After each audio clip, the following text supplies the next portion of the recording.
Hello, internets. Lanx here with another replay for you. This is the other Flash versus Life game here. We've got Flash as our Terran and Life as our Zerg. Now, you're probably looking at this and wondering, why isn't this the beginning of the game? Well, the fact of the matter is, this is really the beginning of the game. This is actually, as I've realized afterwards, game 1. I'm going to actually pause this for a moment to explain. This is actually game 1, and the other one I showed before is game 2. I couldn't really tell since the file names are all jarbled. But game 1 and 2 are actually exactly identical up until about exactly this point. About 15 minutes and some seconds in. Flash has entrenched himself over here. He's got his third up. He hasn't yet taken his fourth. Life is still struggling to hold this base down here and is trying to take his, I guess this would be his fourth, up to the north. And Flash was just preparing to do a major attack. Now, in the other game, and spoilers here, if you haven't watched it, go watch the other one first. It's pretty good. In the other game, Flash loads everything up into these medevacs and sends them off to the four corners and then a little bit extra of the map and does drops. Now, why did he do that? It looked like he was ready to attack. I mean, you look at this force put together here. He could take this on. It's all lings and blings, and if, with some good micro, he can avoid getting blown up by the banelings. He'll be fine. So let's take a look and see. So in this version of events, since this is the original, we'll call this Flash Prime and Life Prime here. Flash Prime is taking things a little more aggressively. He's got the Hellbat upgrade, so Flash is moving out here. He sees the mutas, he's not too worried, he's got plenty of Marines, and as before, these mutas are completely upgraded, and 2-2 on the Marines. So, got the Hellbats in front to protect against the oncoming Lings. More Banelings here for Life. And yeah, see, the Marines can just tear apart these mutas. They can't really do much. Just trying to pick off a few of the Hellbats. Flash, however, taking a very aggressive stance here, moving right into things. Banelings coming in here. Oddly enough, they just kind of skirt by. I'm not sure why Life did that. He's getting more, but he probably could have gotten a good connection there. And is actually taking a significant amount of damage here. Life is losing a lot of structures, and now his drones are in trouble. So until these Banelings are ready, he's going to keep losing more drones. The kill count just keeps going up. But there come the Banelings, and that takes care of that. So, perhaps in the second game, when they use the Take Command feature, little button here, if they started from about the 15-minute mark, maybe Flash figured, see, he did the exact same shit there, maybe Flash figured that he'd be better off doing drops rather than taking the more forward approach, since it didn't really work out for him. He took out some drones, took out a few Evo chambers, nothing amazing, particularly not for a force that big. In the meantime, Life did a bit of a run-by here. Lings tearing apart some of these supply depots and has scared off the SCVs. Bit of a response force moving in. Flash continues to do his drops. It's what he did all last game, and it worked for him, and he's doing it all this game as well. So Life still taking up. He hasn't quite gone to the muta stage of the last one. Still has plenty of mutalists left over. Plenty of Lings working. Well, he was working on 3-3, but he lost those Evo chambers. Lots of Vipers. More Vipers than last time. Which is odd considering how the last game went. You'll see what I mean as this goes forward. We would have thought in the last game we would have seen some different unit composition, given how this one goes. I don't know if you noticed there, but he actually killed his own structure, his Baneling nest with his Vipers. He does this quite a lot. I'd call it a newbie mistake, but he's not a newbie. It's a bit of a common mistake for people using Vipers. You have to be careful when you're consuming. So Flash over here is putting his forces back together, getting his wall back up. Scout Widow Mines still out front. He had a few more before, but those got taken out with a Overseer. Life at the bottom here, responding again to a flash drop. He keeps losing his extra bases here. He just can't take them out. Or can't get them down, because Flash keeps dropping down another medevac. Flash moving up to the top. Now, it's odd how he doesn't go very heavy on the Hellions or the Hellbats. He doesn't have much in the way of upgrades. Now we got 3-3 on the infantry. But he doesn't really build many Hellbats. If you're playing on the ladder these days, Hellbats are incredibly popular. They're a great meat unit. They are very weak to Banelings, but aside from that, they're great against pretty much everything else. Their high damage lets them get through armor, and their toughness makes them a great complement for Marines. Life putting a little more emphasis on his muta harassal on the offense this game. And the last one, you may recall the mutas were engaged in a lot more firefights, and they tend to die. Whereas he's doing a lot more harassment with them this time around, trying to keep them alive. So Flash moving out, again, pretty much the exact same maneuver. Forces moving up to the front. No Banelings this time, which is very lucky for Flash because all the units are stuck together. Ultralisk starting to come out now.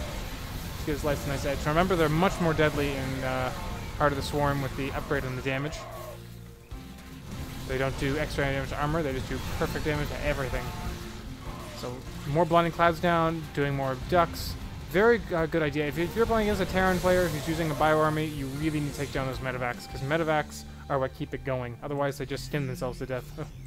So, moving back out, he's got a single Thor, likely to help with the Mutalisk, since the missiles are very useful against those.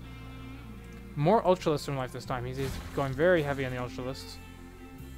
Let's take a look at the army cost here. It looks like Flash is behind quite a bit in the gas count. All those Ultralisks put together. In terms of units, yeah, 7 Ultralisks, very deadly, and 12 Mutalisks still in the field. Ooh, good hit on the Buddha Mine there. Pulls back the Thor. God, the Viper's got one hell of a strong tongue. Or whatever that proboscis is. Flash forced to pull back yet again. Doing another drop at the bottom here, but Ling's clean it up this time. So now we see Infestors coming out, which is new. That didn't really feature very much in the other Flash vs. Life game. This time around, Infestors are going to be shown to be pretty important, and Life again, eating his own structures. Oh, another Ling hit there. That Widowmine. 20 kills. That Widowmine is a commander. Commander Widowmine. In charge of this whole operation. That's why he's in front. Flash going back and forth a little, trying to pull the units into this, but Life knows they're there. So send forward an Ultralisk and a couple of Banelings. Eats all the mine hits. And now the rest of the forces can move over unhindered and into the fray. So same kind of dance here. Flash going to do the hit and then the run and hit and run and hit and run. The Blinding Cloud trying to keep the fire down to a minimum, but it's not really enough. At this kind of range and the running, they're moved out of the cloud fast enough that it doesn't really do much of an effect. So Life is actually losing quite a bit here. Flash losing more, just from sheer numbers. But he can still kite them. Ooh, I think that mine killed more of his own guys than the Zerg. Still, Life pulling out, doesn't want to take the risk of going headlong into this, and he's out of Blinding Cloud energy, so he can't really stop them. A couple more sacrificial Ultralisks. Also, this probably distracts him a bit. However, we've got Infestors on the field this time. Now, the whole Infested Terran spell, not so good in the late game anymore since they don't receive upgrades as they used to. It's no longer just a spawn army button. However, using them for fungal, still very useful. And of course the medevacs don't have any upgrades, so they can shoot down medevacs very readily. At the top here, again, another push on the top, trying to keep this base down. He's barely had a chance to mine any of his minerals. Life is doesn't really have much in the way of an economy right now. Actually, if we take a look at the income tab here, yeah, Life's barely mining at all. But he does have a fairly sizable army still. Lots of Ultralisks on the field. And he needs to get this base down and needs to protect it, because otherwise he has no income whatsoever. Whereas Flash still, well, Flash has a little bit left here, but not much. And he'll have this base momentarily once the creep goes away. So Life getting his army back together. Now, this is a pretty clever tactic too. Sacrificial Infested Terrans to get rid of the mines. I still would think Lings would have been a better choice, because I'd rather have fungals. But one Ling can take down a mine pretty easily. So Flash also needs to hold this base just as much as Life needs to hold this one. It's very odd how their two expansions are right beside each other, but here we go, getting into the battle here. Looks like Life is going to put down a whole lot of Blinding Clouds, keep those forces from moving. They're fungled and they're blinded. They can't move and they can't shoot. Absolutely helpless. Ultralisk just going to town. And that's pretty much it for this expansion. Dropping down more mules, a bit odd. Maybe he's going to try to repair it, but I mean, they're Ultralisks. And that's pretty much that. A few more reinforcements coming in. Burrows those Infestors, get them out of the line of fire, and the Ultras just give them big hugs. So, Flash really taking a beating there. If we take a look at the unit count here, 17 Marines, 7 Marauders, and 7 Medevacs. So a lot of Medevacs for this much of an army, but nothing else. Whereas Life still has 4 Ultras, 5 Infestors, 3 Vipers, and a few Zerglings around still. So it looks like he's going to try to take this base. He's taking out the Creep Tumor so he can try to land there, but he's got to wait for the Creep to recede, and that's going to take quite a while. So this base, in the meantime, completely uncontested, except for these Changelings. I don't think they're fooling anybody over here, but... So this is Flash's only mineral patch, and it's pretty much gone. They're just giving up. 20 minerals isn't worth the effort. More Widow Mines up front. This one's a Sergeant. Widow Mines have a habit of getting promoted very quickly. Apparently they are the most senior forces in the Terran army at this point. These guys certainly do get worked through pretty quickly. Life, pulling back wisely, wants to get his infestors into the mix before he tries to do another attack. He's back to mining here, so if we take a look at the income tab again, yeah, Life way ahead now. Flash actually has no income whatsoever on the middle front until he can land this command center. It looks like he's going to land it there. He's tired of waiting. Bit of an engagement. Good fungals there. Hurting these forces quite a bit, but without a follow-up, they'll just heal up. Although these medevacs are running quite low in energy. Eating his own structures again. Started the armor research, and I think he's going to end it. Just at the same time. More forces coming in. No more armor research. Gotta watch those consumes. So, moving in with the Ultras again. More Blinding Cloud, but they're pretty spread out here. They should be able to just run. In fact, I would think that would be the wise idea, but they can't run. They're fungled. There go the medevacs again, and the units getting chopped down. A couple of good Baneling hits as well. Really need some AA. All we have here is a Queen. Some nice transfuses. Keep that Ultras alive. Flash pulls out yet again. So he is actually mining now. Bit of a long distance mine, but there you go. It's something. It's better than nothing. A couple of Lings moving in here to do an attack from the side. And they get sicked on those SCVs. No Widow Mines down this side, so a bit of an oversight there. Now, even with the 3 armor on the SCVs, with the Lings having 3 attack, they do full damage. And with 2 armor, they're only taking 3 back from every SCV hit, so you need military forces to respond, or else they will lose. Guaranteed. Life trying to take this top expansion now. So he's got 2 functional expansions. This one's running low, but it's almost out, actually. So he'll be down to 1 fairly shortly. Whereas Life only has this one. And he's really only able to keep up because of the mules. Look back at units here. Still a very small army. Flash looks like he's going to be up to some more of his shenanigans with the drops. But Life just is a much larger army. He can just take him on. And a whole bunch of Zerglings deny this expansion, force the lift off. He's going to kill off a lot of these supply depots. I doubt it's going to supply block him, but the pain. Taking him the tower there lets him sneak up around the top area without being spotted by the sensor tower. Even this Queen looking to go get in on the action now. So Flash kind of forced between defending this expansion here or responding to the top and then deciding to let the top go. More drops here. Drones trying to take care of this Marauder, but they only do 1 damage a hit because of all the armor upgrades. Like I said, you need military units to respond to this. This Marauder is just, well, he's dead now, but he did a pretty good job. Another drop on this side. Life forced to respond with his units here. He really needs to put down a couple of spores or spines or something to stop the back and forth from happening. There we go again with the drop again. Just a Marine and a Marauder though, so they're not going to accomplish a lot. Queen's probably going to go down though. See, they're all forced to attack this transport, but the drones can't do that. Up here we get another attack here. More fungals, keeping them from running away, and the Ultras. See, if you have the infestors and you keep them fungal, the Ultras just tear everything up. And that's that. Not too much of an army left.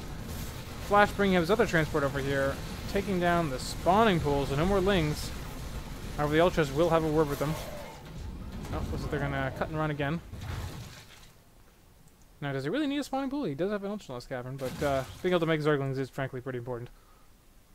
You can notice, though, Flash is really entirely out of income here. He's got much less than Life, although Life's going to be losing a little bit here. Flash forced to defend this expansion yet again, getting pretty weak. Putting a bunker up to help from the Ling run-bys. Ling's getting past here, and right into the base. So things are really falling apart for Flash at this point. The Life's Ultra's doing a bit of a dance over here. A little odd for him to be doing a scan, but I guess it was necessary. Don't know where that was. So Ling's got cleaned up in the base, just taking out the supply depots here. He's actually getting dangerously close to being supply blocked. That one's going to burn down. This transport here with a single very hurt Marauder in it. He can't really accomplish a whole lot. And down here, oh, a full transport here, but there's nothing left to mine here. So this base isn't really essential anymore. No tech structures, nothing left to mine other than the gas. This single Marauder going in again. Barely escapes 1 HP on the medevac. Looks like they're going to do another attack here, but the Ling's already on scene, tearing them apart, and that's the end of the Marines. So Flash really doesn't have much left. He's going back and forth between his quasi-expansion here and his main. He's afraid to leave. Because he knows as soon as he goes anywhere, a bunch of Lings are going to come in and tear this to bits. Up in the north, Life's got another base fully operational, so now he's on 2 bases to Flash just 1. You can see the income there, even with the mules, can't keep up. So we take a look at production. Is there, or unit count here? Is there actually anything? That's a pretty solid ground force. 7 Ultralisks and a whole bunch of Lings, and 4 Infestors still in the field, and a single Viper. Now for Flash, he's got 37 Marines and 16 Marauders. Now if they can actually keep running, that can do an awful lot of damage, especially since they're 3-3. The Ultras will die to that, but that's if they can run. If they can't move, then they're as good as dead. Oh, and a couple Corruptors in the field now too, I suppose, just to take care of these medevacs and to survive Marine fire. The base 2 armor helps quite a bit. So another attack coming in here, very aggressive on the creep. Fungals come down, keeping them from running, and chop chop. That looks like that was that. Not really much else he can do other than run for it. If he stops, even stopping firing, you catch a couple hits from the Ultralisks and it splashes to everything. You can see they're almost all toast. He's really trying to get as many hits as he can get here. Once they run out of stim, though, they're dead. Oh, and Life, 1 Ultralisk there. I suppose nope. He's gonna run and just go for the main base. He must figure there's nothing left to defend it, so if he just goes in, that's the end of the game. Nothing really attacking this, so the bunker's taking some damage. And yeah, Ultralisk in the main base, I'd say that's a GG if I ever saw one. If you have Ultralisk running around in your base, you have a problem. If you infest the Terrans for good measure, although frankly they aren't going to do much. There goes the only Viper. But I don't think he really needs it at this point. And Flash calls the GG. And it looks like that's all she wrote, folks. So that's the second of the 2 Life vs. Flash games. Really, it's more like game 1.5, since the first 15 minutes are exactly identical. But I hope you guys enjoyed, and I'll be bringing you some more games in the near future. Jake Bake just released a replay pack, so I'm going to be posting a few of those in the next couple of days.